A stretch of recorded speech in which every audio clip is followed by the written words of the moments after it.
أرست زينة أب تجري سرعة منجستنات نكفرسن هزباو تكالات كود كان زجبر حيلي تحت تخوني جبا كبل ودب سالسايو يعني تجري جليسو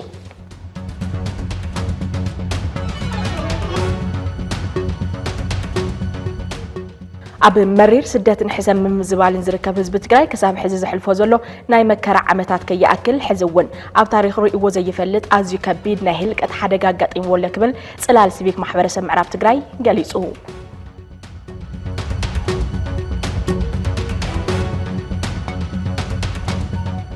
قدعت أكل كم كله كفال محبرسة سريحهم كل وطن بهجم كسمرو خمس خلو بمحساب أب محبراوي كطبعهم بوليتيكاون عودة تعدي تساعدفون تتأمنة كهلوهم كسر رح يجبأ تباهيلو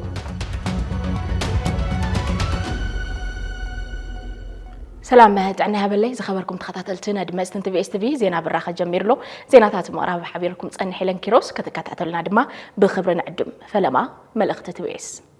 دحري تتصابو ططوناي مبال سممع بريتوريا اب تግራይ ዝረአ ዘሎ ፖለቲካውን ጸጥታውን ምዕባለ እትስምምዕ ማዕረ ዝሃቦ አንጻራው ሰላም ኣብ መሪሕነት ብዝተፈጠረ ቅሉላው ፍልፍል ሻቅሎትን ቀጻሊ ስጋትን ህዝብና ካብ ዝኸውን ውዕል ሕልር ይልሎ TBSTV እዚ ኣብ መሪሕነት ህወሓት ዝተፈጠረ ክፍጠር ዘይነበሮ ፖለቲካው ኣፈላላይ ዋጋ ከም ዘኸፍል ካብ ሰናይ ጉሓቱ እናገለጸን ብዝተፈላላዩ ፈተውት ዓዶም ክግለጽ እናገበረን ምምጽኡ ዝፍለጥ ኮይኑ ጫፋ ዝሓዙ ተጻቦ እቶም መራሕቲ ግን ፈለማ ንባዕሎምን ንውድቦምን ቀጽሉ ድማ ነታ ብሄርን ትከላታን ሓስዩን ይሓስን ኣሎ ሓደ ትግራዋይ ምብዳልን ሓንቲ ንጽል ዓቕሚ ትግራይ ምጉዳልን ብሄር ከም ምብዳል ክሕሰብ ኣለዎ ካብ ዝብል መበገሲ ትግራዋይ ንዘይ ምብኻንን ትግራዋይነት ንዘይ ምሽረራፍን ብዙሕ ትግራዋይ ሓደ ኾኑ ክብል ተደሚጹ እዩ እንተኾነ እቲ ዝተፈጠረ ምክፍፋል ናብ ዝተፈላለዩ ስትራቴጂክ ትካላት እታ ብሄር ልሒኹ ክሳብ ስድራ ቤት ኣብ ዝጸሉ ሓደጋ ምብትታን ምእታው ንዕዘብ ኣለና እዚ ነቲ ኣብ ውሽጢ ተደጊሉ ዘሎ መረረት ሓዘን ጓሂ ሕቶ ልምዓትን ጠለብ ሓድሽ መድረኽን ብዘይ ትቋጻጸሩ መንገዲ ክባርዑ ካብ ምግባሩ ብተወሳኺ ንህዝቢ ትግራይ ታሪኻዊ በደል ኮይኑ ይሐልፍ ኣሎ ኣብ ውሽጢ ዝተፈጠረ ምድካም ንትግራይ ብኽፋእ ዝጥምታ ሓይሊ ክበዝሕ ኣብ ልዕሊ ምግባሩ ህዝቢ ትግራይ ብገዛእ መራሕቱ ዕድመ ዝግበረሎም ዘሎ ጽምዶታት ሰሜንን ደቡብን ድማ ካልእ ፍልፍል ቅልውላ ምዃኑ ኣይተረፈን ሕዚ መሰረታዊ ኣጀንዳታት ምምላስ ተመዛበልቲ ኾነ ካልእ ብሄራዊ ዛዕባ ከም ዛዕባ ክለዓለ ይረአይን ዘሎ መንእሰይ ትግራይ ልዕሊ ቁፅሪ ብዝኾነ መጠን ናብ ስደት የምርሕ ኣሎ ዝኸኣለ ካብ ትግራይ ይወፅእ ኣሎ ቀሊል ዘይበሃል ቁፅሪ ትግራዋይ ድማ ኣመራጺ ናብ ዘይብሉ ሓራን ዘይሓራን መሬታት ይኸይድ ኣሎ ልዕሊ ኩሉ ድማ ኣብ ዓዱ ሰሪሑ ክልወጥ ዝደሊ ዝነበረ ህዝቢ ኣብ ዓዱ ተስፋ ክቆርጽ ዝገብር ኩነታት ተፈጢሩ ኣሎ እቲ ናይ መወዳእታ ድፋዕ ብሄር ዝኾነ ሰራዊት ከምቲ ኣብ ዝቕንያ ዝረአ ዘሎ ናብ ኣደባባይ ሙጻእ ዝጀመረሉ ኩነታት ምርኣይ ዓዲ ክህልዎ ንዝደሊ ኩሉ ዘሕንኽ ኮይኑ ኣሎ ናይ ዝኹሉ ሽግርን ብሄር ሒዙ ዝጠፍእ ሓደገኛ ኩነታትን እንኮ መፍትሒ ህዝቢ ዝብሎ ብኽፉት ልቢ ምስማዕን ምስ ደቂ ብሄርካ ምስ ምማዕን እዩ ንብል እዚ ገና ዘይተሓሰበ እንተተሓሲቡ እውን ዘይተጀመረ ቅዋም መራሕቲ እንተገደደሎም ክሕሰብ ሕዚ ክጅምር ኣለዎ ዝብል እምነት ኣለና ጸለመታት ተነጽሎታት ምድፍፋኣት ስሙጻት ሓሶትን ጸርፍታትን ይኣክል ፈታዊኻ ጸላኢኻ ናይ ምግባር ዝግበር ትጉህ ምንቅስቃስ ደው ይበል በብዕለት ጸላኢ ንምፍራይ ዝግበር ምልሕሓጽ ይኾኖ ብሄራዊ ኣጀንዳ ዝኸልፉ ዕሎታት ጓል መንገዲ ጠጠው ይበል ኩሉ ንድሕሪት ገዲፍካ ናብ ዘተን ምርድዳእን ናብ ምስማዕን ምስምማዕን ምምጻእ ግዜ ዘይህብ ጉዳይ እዩ እዚ ብምግባር ትግራይ ካብ ውሽጢ ምፍራስ ኮነ ካብ ደገ ምፍራስ ክድሕን ንወስን መዋጽኦ ህዝቢ ትግራይ ኣብ ትግራይ ብደቂ ትግራይን ካብ ትግራይን እዩ TBS ኤዲቶሪያል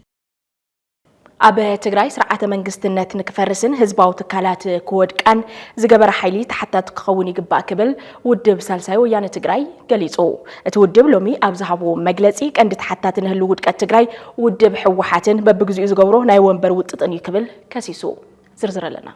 تجري دحني لن أب زبل زي اسمع معي لن كان دي حطو زي قطعة كتمل زي على تجري حزون أب قصاله كتنسجعت كينات تركب مغنيات زغل سجى من مكان أبو الدب حوحة استفترنا مرحنة قلولا مخانو بتدقاقامي زرب زي مرحنة أب كند سخنة مريضو حلف تقال للمسوعات نذكرو حزب كدحنا بناي بعلو حتو خطو بنبرة سلطاناتيو عقم تجراي بقصال كبتن ناي تجراي ناي مدر در عقمي كوغوت منا قبر ممسو ساحيز وقعو حقيو أبز قداين أبهلو كنوتات عدن زده بمجلس ذهبه ود بسالساي ويانا فلفل ساقا من مفتحيتاتو نزملكات بعبوهم باروكم فحد شابلو مجلس هي والله وانا مسارتاوي تجراينا هلونا حركة ذاتوا ناي تجراي بوليتيكا زملكتيو أبزو وان زي ناي تجراي بوليتيكا بتاع ميليتارايز رخوين الله طبنجا زمرحو طبنجا زجنحو طبنجا مسارس جبرة بوليتيكاوي سرعة أتاتي الله مالتيو صوتها مالتيو عب تجراي ኣብ ስልጣን ንምጽናሕ ይኹን ናብ ስልጣን ንምውሳእ ጠበንጃ ከም መሳርሒ ምጥቃም ተጀሚሩሎ ማለት እዩ ብዛይ ማለት እዩ ብኻልእ ኣባሃላ ብሰላማዊ ፖለቲካዊ ቃልሲ ስርዓት ምልዋጥ ወይ ኣብ ስርዓት ምጽናሕ ናብ ዘይከኣለሉ ብርኪ በፂሕና ኣለና ተብ ስልጣን ዘሎ ስርዓት እውን ብጠበንጃ እዩ ኣብ ስልጣን ዘሎ ካልኦት ፖለቲካዊ ውዳበታት እውን ተስፋ ቆሪጾም ኣብ ሰላማዊ ፖለቲካዊ ቃልሲ ተስፋ ቆሪጾም ጠበንጃ ዘልዕልሉ ኩነታት ተፈጢሩሎ እዚ ንትግራይ ሓደገኛ እዩ ምክንያት ትግራይ ትካላት ትግራይ ሓድሽሽ ክብሉን ስርዓተ መንግስትነት ክምንጠል ምግባርን ከይኣክል ሕዚ እውን ስርዓት ኣልቦነት ነጊሱ ናብ ሕድ ኩናት ዘምርሑ መንገድታት ምርኣይ ንህዝቢ ትግራይ ሰፊ ዘይብል መከራ ኮይኑሎ ይብል እቲ ኣቦ እምበር ቀንዲ ተሓታት እዚ ብሄራዊ ፀገም ድማ ውድብ ሕወሓት ይብል እዚ ሕዚ ተፈጢሩ ዘሎ ናይ ጠበንጃ ፖለቲካ ክንብሎ ንኽእል ናቱ ውፅኢት ዝኾነ ናይ ፖለቲካል ፖላራይዜሽን ይኹን ናይ ስርዓት ምፍራስ ዋና በዓል ዋና ተሓታት ሕወሓት ከም ትፈልጥዎ ማለት እዩ ሕወሓት ነቲ ሓደ ወገን ኣብ ውሽጡ ዝተፈጠረ ምግምማዕ እቲ ሓደ ሓይሊ ኣብ ስልጣን ክጸንሕ ካልእ ሓይሊ ድማ ናብ ስልጣን ክወፅእ ሓይሊ ስለ ተጠቐመ እቲ ናይ ጠበንጃ ፖለቲካ ክተኣታቶ ገይርዎ እዩ ካልኣይ ሕወሓት ኣብ ትግራይ ካብቲ መንግስቲ ወፃእ ዝነበሩ ካልኦት ኩሎም ትካላት እውን ክፈርሱ ክዳኸሙ ክከፋፈሉ ገይርዎም እዩ ማለት እዩ ዳርጋ ኣብ ዝሓለፈ 3 ዓመት ድሕሪ ተኩሲ ጠጠው ናይ ምባል ስምምዕነት ኣብ ትግራይ ብሕወሓት ዘይፈረሰ ብሕወሓት ዘይተዳኸመ ዘይተኸፋፈለ ናይ ትግራይ ትካል ዳርጋ የለን ማለት ይከኣል ንኩሎም ትካላት እዩ ታርጌት ገይርዎ ሲቪክ ማሕበራት ሲቪል ማሕበራት ናይ ሃይማኖት ትካላት ናይ ምሁራን ውዳበታት ንኩሎም ትካላት ትግራይስ ካፍቲ ንሱ ካብ ሕወሓት ወፃኢ ካልኦት ትካላት ከይህልዋ መማረፂ ከይህልዋ ንምግባር ብዘኽእል ብዝመስል መልክዑ ኩሎም ትካላት ናይ ትግራይ ክዳኸሙ ክፈርሱ ይገዩ ማለት እዩ ኣብዚ ቀረባ ዝተገበረ ናይ JSCS ማህተም ምንጠላ ምርኣይ ንኸይና ኣብ ትእምት ዝተገበረ ኣብ ብዙሓት ማሕበራት እንትካላትን ዝተገበረ ናይ ምፍራስን ናይ ምድኻኻምን ናይ ምክፍፋልን ከይዲ ናይዚ ሓደ መርኣይ እዩ ማለት እዩ ስርዓት ኣልቦነት ክነግስ ምኽኣሉን ምዕሩይ ምሕደራ ክትከል ብዘይ ምግባሩን ዝተፈጠሩ ፀገማት ብዙሓት እኳ እንትኾኑ ዝተደፈራን ዝተቃተላን ደቂ ኣንስትዮ ፍትሒ ዘይምርካበን ዝተጨወይ ዜጋታት ፍትሒ ክረኽቡ ብዘይምኽኣሎም ከም ዓበይቲ ፀገማት ዘልዕለ ክንፈ ናይ ትግራይ ፀጥታዊ ኩነታት ክንሪኦ ዘለና ካብቲ መልዕሊት ፖለቲካ እዩ ግን ናይ ዜጋታት ድሕንነትን ህልውን ሃለዋትን ኣብ ሓደጋ ዝወደቐሉ ኩነታት ተፈጢሩሎ ማለት እዩ ኣብ ጠላዕ ቀትሪ ዜጋታት ይጭወዩ ደቂ ኣንስትዮ ይጭወያ ማለት እዩ ኣብ ዝሓለፉ 3 ዓመት ዝረኣናዮም ዝተደፈራ ደቂ ኣንስትዮ ዝተጨወዩ ኣሕዋትና ምርኣይ ንኽእል ኢና ማለት እዩ ስለዚ ናይ ተጋሩ ህልውናን ድሕንነትን ከም ዜጋታት ማለት እዩ ህልውናን ድሕንነቶምን ኣብ ሓደጋ ዝወደቐሉ ኩነታት ተፈጢሩሎ ኩናት ዝሃሰየ ቁጠባ ትግራይ ኣብ ልዕሊ ብዕለት ሕቐ ህዝቢ ኣብ ልዕሊ ምድኻሙን ነጋዶ ማሕበረሰብ ትግራይ ልቓሕ ንወለድን ከፊሉ ኣብ ልዕሊ ምግዳዶምን ዓዲ ዓኑ ከም ዘሎ ድሕር ምግላጽ በዚ ዘሎ መንገዲ ምኻድ ትግራይ ናብ ዓዘቕት ከተምርሕ መንገዲ ምምችቻው ከም ዝኾነ እቲ ኣቦ እምበር ገሊጹ ምዚ ተተሓሒዙ ክግለጽ ዘለዎ ብፍላይ ነጋዶ ናይ ትግራይ ኢኮኖሚ ማእገር ዝኾኑ መሰረት ዝኾኑ ማሕበረሰብ ንግዲ ትግራይ ብዕዳ ተታሒዞም ንብረቶም ንግዶም ኣብ ሓደጋ ዝወደቐሉ ኩነታት ተፈጢሩሎ ማለት እዩ ዳርጋ 80 ቢልዮን ዝኸውን ዕዳ ማሕበረሰብ ኣብ ልዕሊ ማሕበረሰብ ትግራይ ማሕበረሰብ ንግዲ ትግራይ ኣሎ እዚ ዕዳ እዚ ዓብይ ስጋት ፈጢሩ ለፍቲ ናይ ትግራይ ናይ ንግዲ ማሕበረሰብ ማለት እዩ እዚ ጉዳይ እዚ ናይቶም ነጋዶ ጥራሕ ዘይኮነስ ናይ ትግራይ ኢኮኖሚ እውን ብመሰረቱ ዝፀሉ ጉዳይ ስለ ዝኾነ በዛ ኣጋጣሚ እዚ ናይ ነጋዶ ሕቶ ግቡእ ምላሽ ክህሉ ዝምልከቶም ኣካላት በዛ ኣጋጣሚ እዚ ክንገልጽ ንደሊ ጉዳይ ተመዛበልቲ ድማ ይብል ክንፈ ሓዱሽ ዓካሪ ኣብዚ ኣብ መቐለ ዘለው ተመዛበልቲ ዝሓልፍዎ ዘለው መከራ ኩላህና ንፈልጦ ኢና ካሊእ ተሪፉ ተመዛበልቲ ብዝብኢ ዝውልዕሉ ኩነታት እዩ ተፈጢሩ ማለት እንስሳ ዘገዳምስ ናይ ሰባት ሓደጋ ዝኾነሉ ዘመን ነዊሕ እዩ ሓሊፉ እዩ ኣብዚ እዋን እዚ እንስሳ ዘገዳም ናይ ሰባት ሓደጋ ዝኾነሉ ኣብ ትግራይ ጥራሕ እዩ ዝመስለኒ ዜጋታትና ተመዛበልትና ብዝብኢ ይውልዕ ኣለዉ ንሱ ትወሃቦ ሰብኣዊ ሓገዝ ቀለብ ስለዚ ተኣኽሎ ንስራሕ ምስድሮ ዝወፀሉ ታዝነብረላ ዝሰፍረላ ዝነበረ ገዛ ኣፍሪሶም ታከንዳ ሰፍሪሶም ኣፍሪሶም ባይሮም ንውድ መዋጮ ስለዚ ይኸፈለ ጥራሕ ማለት እዩ ኣይኸፍልን ዓቕሙ እውን የብለን ኣባል ውድ እውን ይኾንኩን ይምልከተንን ስለዚ በለ ጥራሕ ህወሓት መሪሕነት ህወሓት ከምዚ ዝበለ ጭካነ ዝፍፅም ኣብ ልዕሊ ተመዛበልትና ናይ ተመዛበልትና ሕቶ ከይምለስ ምዕጋቱ ከይኣክል ኣፍታ ዝዕቐቡላ ና ተመዛበልቲ ማእኸል እውን ብሰላም ከይነው ፀገመም ኺሎም ከይነው ከምዚ ዝበለ ዕንቅፋት ይፍጠር ኣሎ ከምዚ ዝበለ ዕንቅፋት ጥራሕ ኣይኮነን ሓደገኛ ጨካን ተግባር ይፍጸም ኣሎ ማለት እዩ ተመዛበልትና ኣብ ከቢድ ሓደጋ እዮም ዘለው ኩላትና ከም ተጋሩ ከም ፖለቲካዊ ሓይልታት ድማ ብፍላይ ቅድሚያ ሂብና ክንሰርሐሉ ዘለና ምውሓስ ምርግጋፅን ግዝኣታዊ ሓድነትን ኢሉ እውን ተመዛበልቲ ብቕልጡፍ ናብ ቤቶም ናብ መረበቶም ክምለሱ ኣለዎ ኣብ ትግራይ ዘሎ ፖለቲካዊ ዕንክልልን ጉዳይ መንግስትነትን ደሃዩ እናረሓቐ ዝኸይድ ዘሎ ምዃኑን ሓደ ዓብይ ስጋኣት ኮይኑ መንእሰይ ትግራይ ዓዶም ገዲፎም ክስደዱን ኣደዳ ስቃይን ሞቱን ይኾኑ ምህላዎም ሓቢሩ እዚ ብርሰት እዚ ዘገድሶ መሪሕነት ክትከልን ካብዚ ሓደጋ እዚ ንምውፃእ ዘኽእል ዋኒን ብቻ ክፍጠርን ከም ዘለዎ ክንፈፀዊዑ ከም ዝፍለጥ በብወርሑ ብ10ታት ሽዓት ዝቁፀሩ ተጋሩ ካብ ትግራይ ይወፁ ኣለዉ እዞም ካብ ትግራይ ዝወፁ ዘለዉ ስደዱ ዘለዉ ተጋሩ ድማ ብመሰረቱ መናእሰይ እዮም after productive age ዝበሃል ክልዕ ዕድመ ዘለዎ መናእሰይ እዮም ዓቕሚ ዘለዎም ጉልበት ዘለዎም ፍልጠት ዘለዎም መናእሰይ እዮም ካብ ትግራይ ዝወፁ ዘለዉ መናእሰይ ዘይብላ ትግራይ ድማ ዓበይቲ ወይ ኣረጋውያንን ህፃናትን ሒዛ ክትተርፍ ማለት እዩ እዚ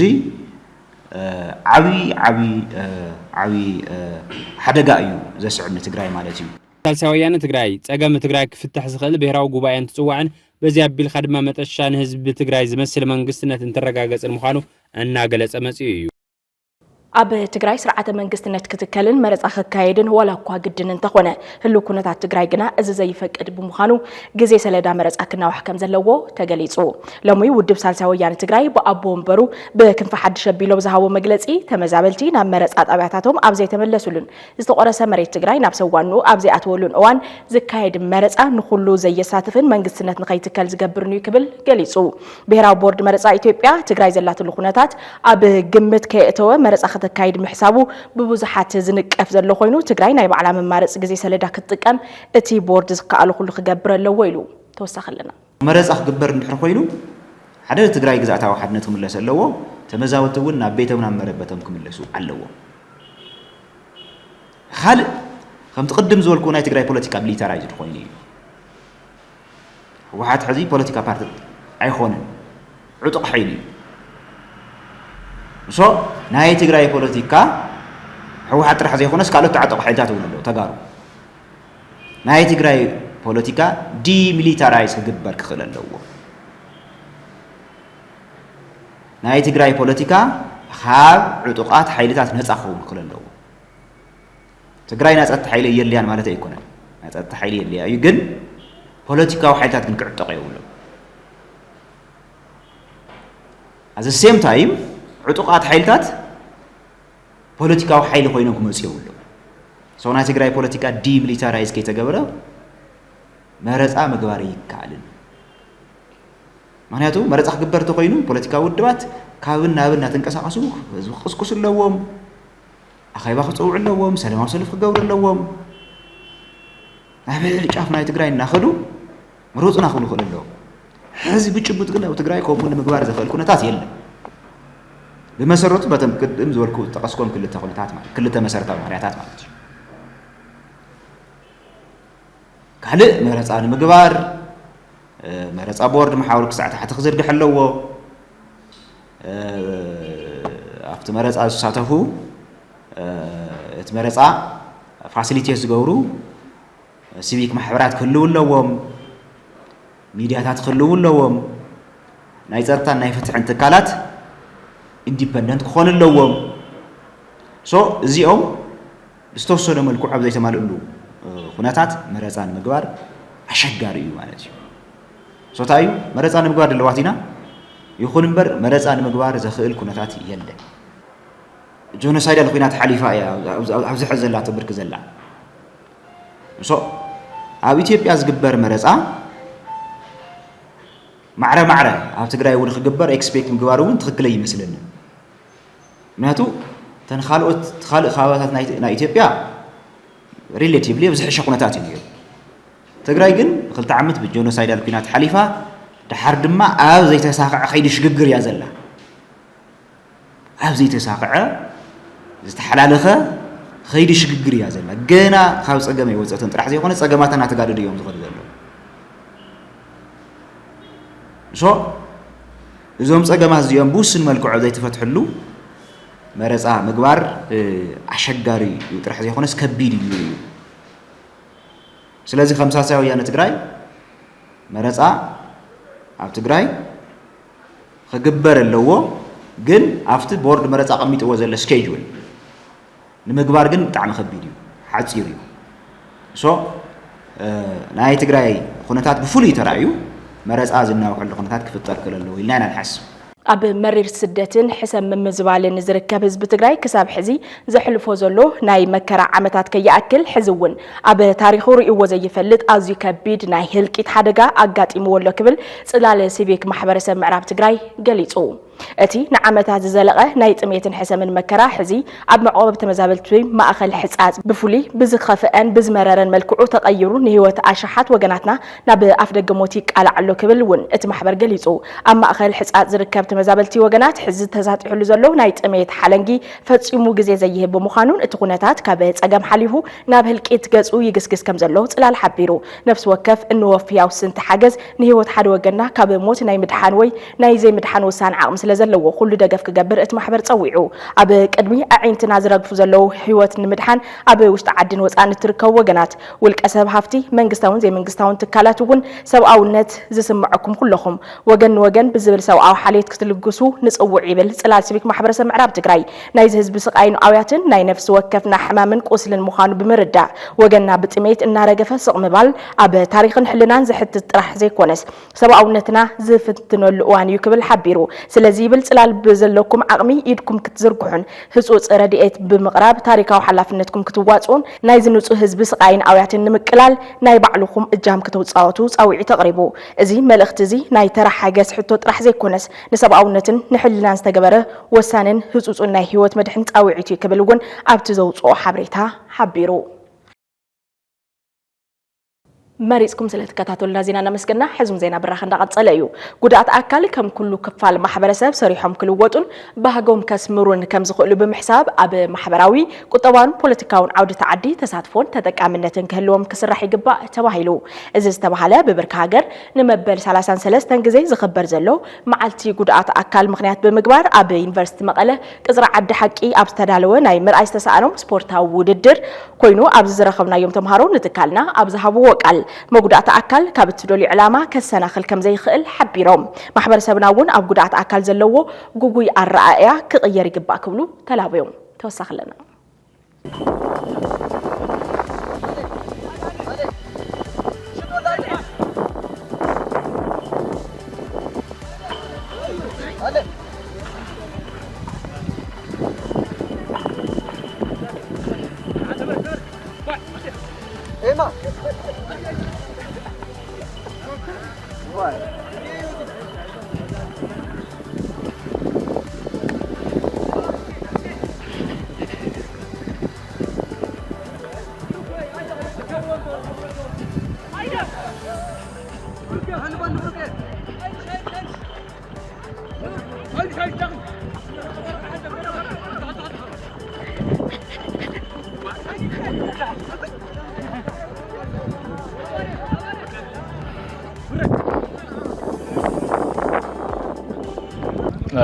أكون أسأجري كبير فيليو كبير عوديو even not only هنا بتو سايت زبالتو يريا يلزم من أكل محبرسب كتصوتون even كتصوت يترف كريون زي دفر عينت فيليو نحنا جن محبرسب قصو ناوزي مصيب مرأيو حدث سقمي إتو محبرسب قدرات أكل يخل يوم أي مال ذات منس كاب حلف زنبرو جزيتات قدرات أكل كم محبرسب أي خلنا توهيلو زفلا عين السوسايتي نيرو وينو تفليو زنبر محبرسب نيرو إيفن كابل على جميرو كاب إني جوتات كسب منقصاوي تكلات ودا كليفن نبسرح كسب زي مغتر زوز حمخانم وزحس معن فلتنيو الناس تايو يخلي زبل ناب محبرسب عالمن محبرسب تقراي نمحلاف استقبره عينة قطم مخانو كم حلال في فوتو مالتي ያው አውዚ ዝኾነ ይኹን ጉዳ አካል አይነስ ወርሲ ዝኾነ ይኹን ስራሕስ ኳሽስ በደንብ ክጫወት ከም ዝኽእል ያሪናል ናይ ሓስብ ኳሽ ኻ ብዘይ ኳሽውን ዝኾነ ይኹን ስራሕውን ክሰርሕ ይኽእል ይባይዞ ምንም ጉዳ አካል ማርሲ ካምል ነገር ክልክል ከም ዘይኾነ ያሪና ናይ ሓስብ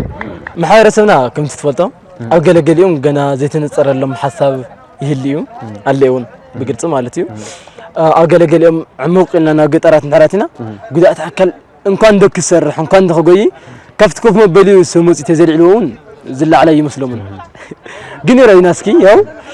እንኳን ካኮፍ መበልናስ ከዚ ዝአክል ሜዳ ጎይና ጎላት ነቁጥሪና ብኩዕሾ መጠ ማለት ሙኻዕም እዚያ ብዝገይ ተቁጥራ እحنا ንጎይና አይና ማዝገሮ ኮንትራት ነገርና ኸይድናና እና በቃ ንሕር ጉድ አካል ንሕር እንት ሞራል ንሕር ታይዎ تقول أكل جبؤ نحرته هو نسون جبؤ نحرب تخكل جرت واسم كوعش مقدف فزع عبادة خلينا نجر كمارة مرة خلينا نجر وش قوي سرح كسرح يخيل يزول حسا يزلني نا قد أكل بزح نجر يقبري بيزنسنا عيدر خوي نارينا يزلنا كوعشة قد أكل خلنا نجر يخيليو كعواتي يخيليو كزناني يخيليو بزح نجر مقاري يخيليو مثلي أو سبورت مزحتي محاورة سوينا عمل خافتو تحت زولينا نون مقرافينا بتاع عرعرن لنا إذا لمثالي قدرات أكل كوجي خلي أتليتكس نيو بعلم درجهم بارالمبيك يزعجي حاجة يزعجي تخكلينا بزالي كعشة لا يخلي يزول أمنت بتشا دس زول جوات أرينا كملنا تسفان بالطعمي أو تمرتي تراح زي كونس أو سبورتون أو زخانة يخون قدرات أكل تسعة في نخون ياو زي تأكيهم زرعينا ون أنا كمسجنهم يدل بونت خلا عندنا أنا أخوم لب طعمي يعني نمات نزي شفان ما أخوم طعم دس زولي مخنياتهم مزحتي وميداتات ننا يقول أتأكل خعص أغري بتمرت الدرجة تزي خوي انت شفان بون وحديقن يا وسخمون نتي ناي سبورت قد أتأكل إنكساقسيو قد أتأكل كتشاوتي خيليو زي كالو نجار اللي لهم ያው ናአና ኢንተርቪው ናአና ተقرو بمخالكم طعم دس ይብለና يغنيلنا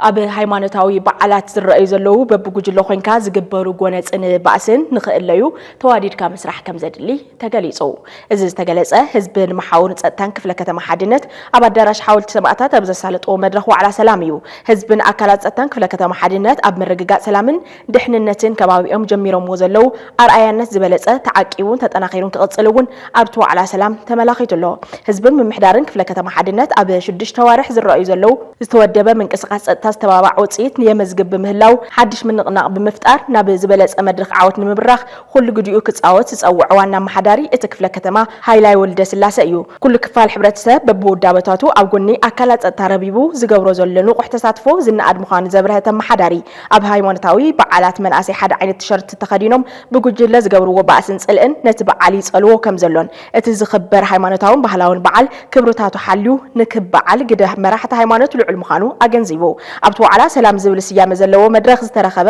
ኮሚሽነር ጀነራል ኮሚሽን ፖሊስ ትግራይ ሜጀር ጀነራል ገብረ ኣድሃና ህዝብን ምምሕዳርን ክፍለ ከተማን ከምኡ እውን መላእ ኣካላት ጸጥታን ክፍለ ከተማ ሓድነትን ብዝገበርዎ ዝተዋደደ መንቅስቓስ ክፍለ ከተማ ሓድነት ኣርኣያ ብዙሓት ከባቢታት ትግራይ ክትከውን እዚ ኣርኣያነት ተዓቂቡን ተጠናኺሩን ክቕጽል ድማ ዝበለጸ ውህደትን ቀጻሊ ጻዕርን ከም ዝሓትት ሓቢሩ እዚ ጸብጻብ እዚ ካብ ኮሚሽን ፖሊስ ትግራይ ዝተረኸበ ኮይኑ ቅድም ኢሉ TBS-TV ካብ ዘዋደዶ ብተወግሶ መንእሰይ ከተማ መቐለ ዝተዋደደ ናይ ልዝብ መድረኽ ውስን ትሕዝትኡ ተኸታቲልና ንመለስ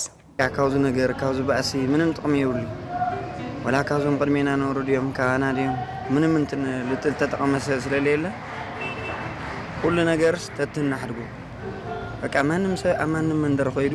ኣነ እየው ዝ መንደረ የኾነስ ኣነ ወዲ መቐለ እየ ኢሉ ከዋጋእ እኒኦ ኣነ ወዲ ዓዲ ሽንድሕን እየ ወይ ኣነ ወዲ ዳገብርኤል እየ ገለተለ ይኾነ በቃ ማንም ሰብ ኣብ ዳገብርኤል ኸይዱ ኣነ ወዲ መቐለ እየ ኢሉ ክስሕቕ ስለዚ ብዙሕ ንባስ ነርና ኢና ምስ ጉሩብ ነይሩ እዩ ደስ ልብል ህዚ ጉሩብ ቆርዩ እዩ በቃ ብጉሩብ ባእሲ የለ ህዚ ብብመንደር የለ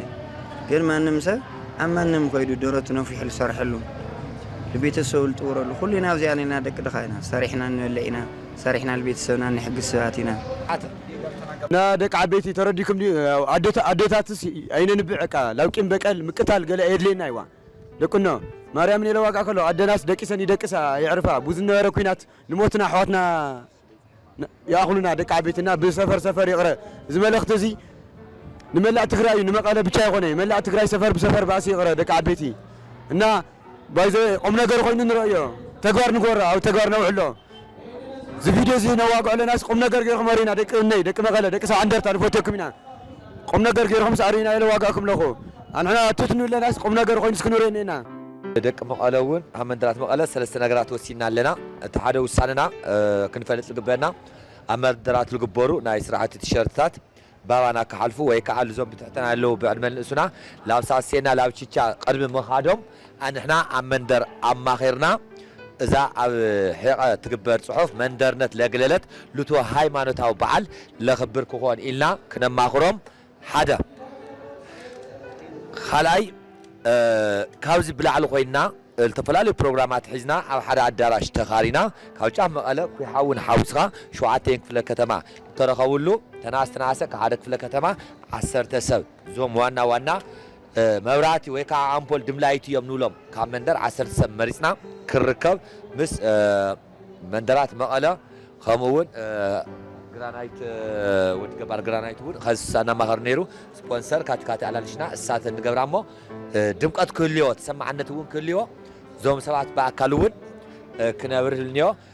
ካብ ናይ ወፃኢ መንግስቲ ኣሜሪካ ንነዊሕ እዋን ዝጸንሐ በብዓመቱ ዘቕርቦ ዝነበረ ዕድል ዲቪ ሎተሪ ከም ዘቋረጾ ተፈሊጡ ፕሬዚዳንት ዶናልድ ትራምፕ ብሰንኪ ኣብ ዝሓለፈ ሰሙን ኣብ ዩኒቨርሲቲ ብራውን ዝተፈጸመ ጅምላዊ መጥቃዕቲ ሃገሩ ተቕርቦ ዝነበረት ቆጻል ካርድ ማለት እውን ዲቪ ምእጋድ ተሰሚዑሎ ከም ጸብጻብ ቢቢሲ እንተኾይኑ ኣብቲ መጥቃዕቲ ክልተ ሰባት ቀቲሉ ብዝብል ዝተጠርጠረ ውልቀ ሰብ ኣብ 2017 ኣቆጻጽራ ፈረንጂ ካብ ፖርቹጋል ብዲቪ ሎተሪ ናብ ኣሜሪካ ብምእታው ቆጻል ካርድ ማለት እውን መረጋገጽ ሕጋዊ ነባራይነት ዝረኸበ ምዃኑ ጸብጻብ መራኸብቲ ኣማኻናት የመላኽት ከም ጸብጻብ ቢቢሲ እንተኾይኑ ሚኒስተር ድሕነት ውሽጢ ዓዲ ኣሜሪካ ክሪስቲኖም ትራምፕ ኣሜሪካውያን በዝክፉእ መርሃ ግብሪ ድሕሪ ሕዚ ንከይጉድኡ ንምርግጋጽ ኢሎም ብዝሃብዎ መምርሒ መሰረት እቲ መርሃ ግብሪ ንግዚኡ ደው ክብል ከም ዝተገበረ ኣፍሊጣ TBS-TV ስሩዕ ፈነወ ካብ ጀመረ الوان ፈሊሙ በብወርሑ ፍሉይ ናይ ትኹረት ኣንፈትና ነጸረ ዜናን መደባትን ቀሪጹ ኣብ መፍናው መጽንሑ ዘዘከሪዩ እዚ ሒዝናዮ ዘለና ወርሒ ታሕሳስ ድማ ኣብ ትግራይ ንዝሓለፉ 5 ዓመታት ዝቐጸሉ ዓበይቲ ህዝባዊ ጸገማት ሕዝውን ስፍሓትን ዕምቀትን ወሲኾም ይኸዱ ምህላዎም ስዒቡ ብቐንዱ ኣብ ምብቃዕ ኩለ መዳው ጸገም ህዝብና ድፊእ ዝገብሩ ትሕዝቶታት ትኹረት ንገብር ኣለና ብፍላይ ይምዕብሉ ዘለዉ ጸጥታውን ፖለቲካውን ጉዳያት ንህዝቢ ናብ ካልእ ናይ ኩናት ስጋት የሳገርዎ ንብሔራዊ ድሕነት እትዓድውን ናብ ሓደጋ የቃልዕዎ ኣለዉ መሰረታዊ ሕቶታት ህዝብና ዝምለሰሉ ብሔራዊ ህላዊ ዓድና ዝረጋገጸሉ መንገዲ ሕወትን ዳግመ ህንጸትን ተተሊሙ ፍጻመ ዝረኽበሉ እቲ ብሕታዊ መንገዲ ካብ ውልቃውን ጉጅላውን ረብሓ ትግራይ ምቀዳም እዩ ንብል ምምሕዳራዊ ኣካላት ፖለቲካዊ ሓይልታት سيفيكن سيفيك لمحبراتن ناي بيزنس تكالات أكالات ميديان مهوراتن أقداسنة عدن هزبن مقدام كسبكو كمهرون نزي أتحساس بازي كجزء أو عتنا قربنا تبئس نزجزي بهرا ووانين بزينان مدواتن بحاتتها بمدرخاتن بالزواتن كعلم اللساتن يتأمتها له سلام حري هزب تجرايو تجراي مقدام دما ترير شرحه نعدم زفتو أكلاتيو نزي عبيو زعبا كم سعب كنا العلو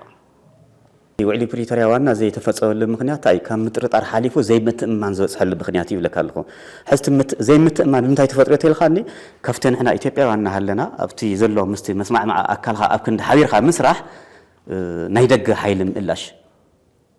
ردي هانديها نايدق حيل مقلاش ناوشت حيل مقلاش زيو سلازي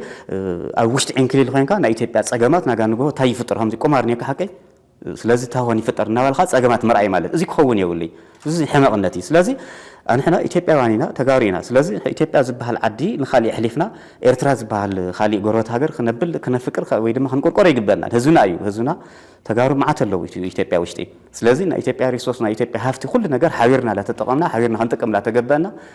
كالي صلا الى علشكا وعلي بريتوريا خيفصم مغبار صره هزبنتي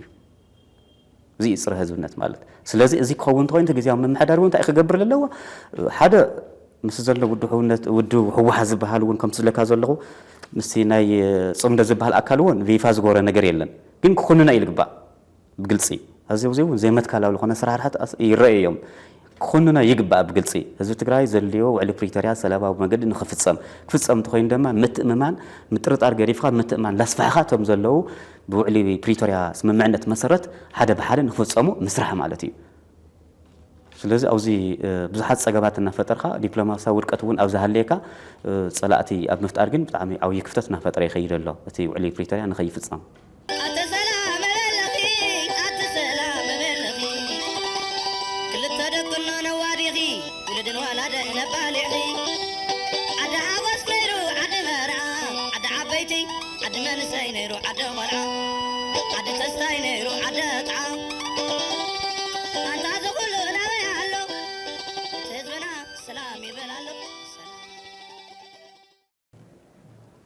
أب موداتا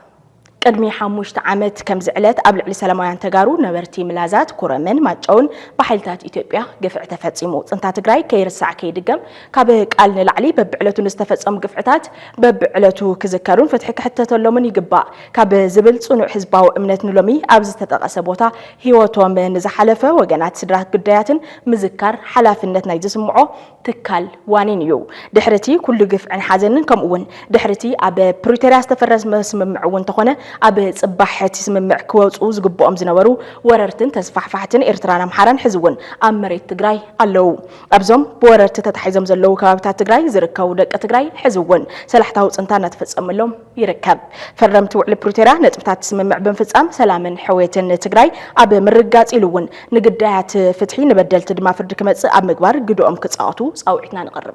زرزر لنا بسنكي أب تجراي تولع صنتاوي كينات قبل علي نصوحات تجارو استفصم سدد قفع موتن السكاتن معليا بلون قفع حزب كيرسع كيدقم TBS TV بابوان زانتات جونوسايد يغرب كم زعلت قدم حموشت عامت أب ملازات كورمن ماجون نصحن سلامويان سبات بحيلتات إثيوبيا بزسكح كحنتات تقتلهم قبل على دك سبات إنسان مسرت لمعتن تجراي نمانو زخبرن سف زي بالبدل نقفع المفصام زذكر قانون بس شفت زي ولاد بزي ولاد بزي ولاد كترف خيدو عد كبرس بايتا أمشاتشو إيو دحر حموشت عامت حزون حزب أبزي تملس حطون زي ترقاقص فتح تراي يركب زي خنس حدش ناي سقات مدرخون تفت يرولو إذا بس حبادل نقفعن فتحي نكركب كم حزب المنقسن بحبار تنابي بخام كلاس اندا تقبه بسنكي مراحت حواز فتر وناي ومبر وتت عشان بعد نزبط حبادل على حن فتحي كركب نخلي سلالو كينات كولد مخنيات يخون الله اللو تصدو كخبراي خالن منقد لمعات حويتن كجمرون اي ترايل كابص انتاز وص من سي تግራይ عددا سدتن سقاين موتن خول ابتا هيوتن اكالون زغبر لا تግራይ منبار وين تسفا بسنو البرك بصح كم زلو علتاو تريو خوين الله تحذير خبص انت مقصالو نزي زملكتو منغست زي مرغون حزب كم حزب اب زي تدليا شاقلوت كاتو غير يركب مرحت كاب تي زلو وطروصيوم حزبهم فتح كركب كسرحون زبصح يبصح نزلو بدل زخ سرعات كنغسون سفاح تصاوعتات يقربلو ፍላይ ዝተመዛበለ ህዝቢ ክምለስን ዝተቆረሰ መሬት ትግራይ ናብ ሰዋነቱ ከኣቱን ብዘይ ዝኾነ ይኹን ቅድመ ኩነት ክፍጸም ዘለዎ እዋኒን ምዃኑ ብተደጋጋሚ ዝጥለብ ዘሎ ጉዳይ እዩ ኤርሳዕ ከድገም ዝብል ቃል ጭርሖ ጥራይ ከይኸውን ኩሎም ዓይነት ግፍታት ክቃልሑን ፍትሒ ክሕተተሎም ብዘይ ምርብራብ ክስራሕ ዝግብኦ ብሄራዊ ዋኒን ምዃኑ ጽንታ ትግራይ ክሕሰብ ዘሎ ዋኒን እዩ مباركس خبركم تخطاتلتن هدمستن تي في اس تي في نعاكم حرينا زقربنا لكم ناي قدام مشات زينانا نزي مسليرم مسترفت حساتاتنا سناي صانحيت كون لكم منا سلام